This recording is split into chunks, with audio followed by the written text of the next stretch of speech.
is that ultrasound imaging is a common and non-invasive medical technique. It's more and more widely used. It's in place. There are many manufacturers.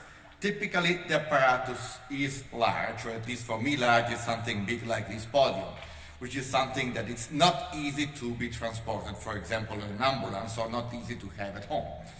There are some portable systems, as you can see on the right. There are some systems done by GE and other manufacturers that are portable, but the main limitation is not the limited power of the small device, but it's the fact that the ultrasound operation requires a specialist, requires a sonologist, who would put the probe in a specific position in order to see the right image. If the probe is not well used, the image does not make sense to anyone.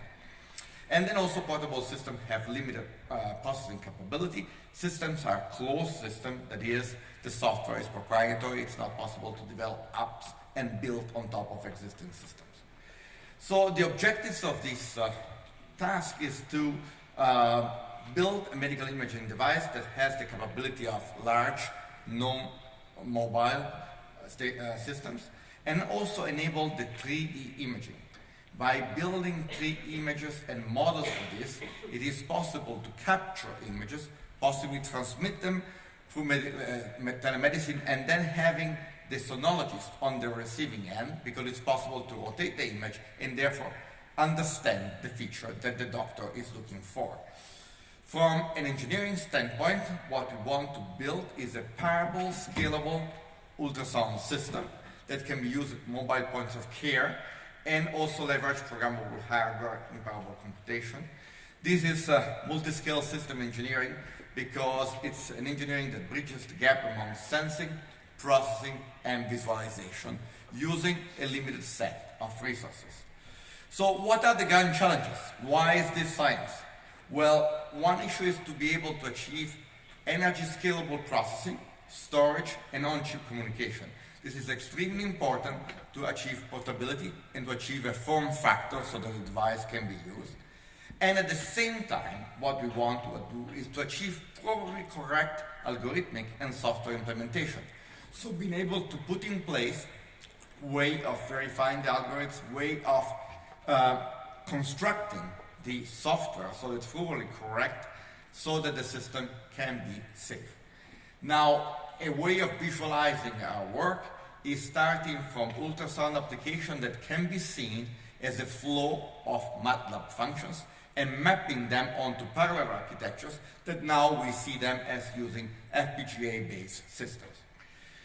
So what are the important tasks and challenges that we will have?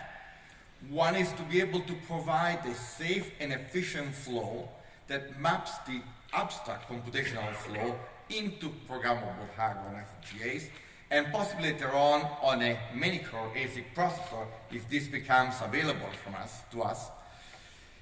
At the same time, being able to identify what are the computational kernels that would benefit from specific accelerator, therefore motivate the design of specific ASIC sub-functions that would implement the function in hardware and therefore speed up the computation, and also investigate the memory bandwidth limitation. Remember that this type of task, especially on high resolution 3D ultrasound, is extremely consuming in terms of bandwidth, especially when you go from the probe to the computing system. So there's lots of data that needs to be transported.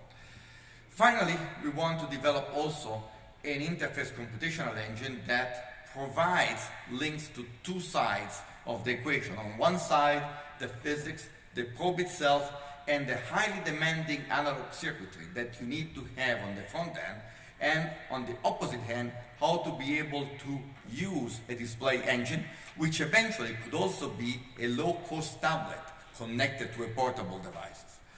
And of course, along the way, there are many numerical analysis environments that need to be studied, that need to be tuned in order to make this successful. Thank you.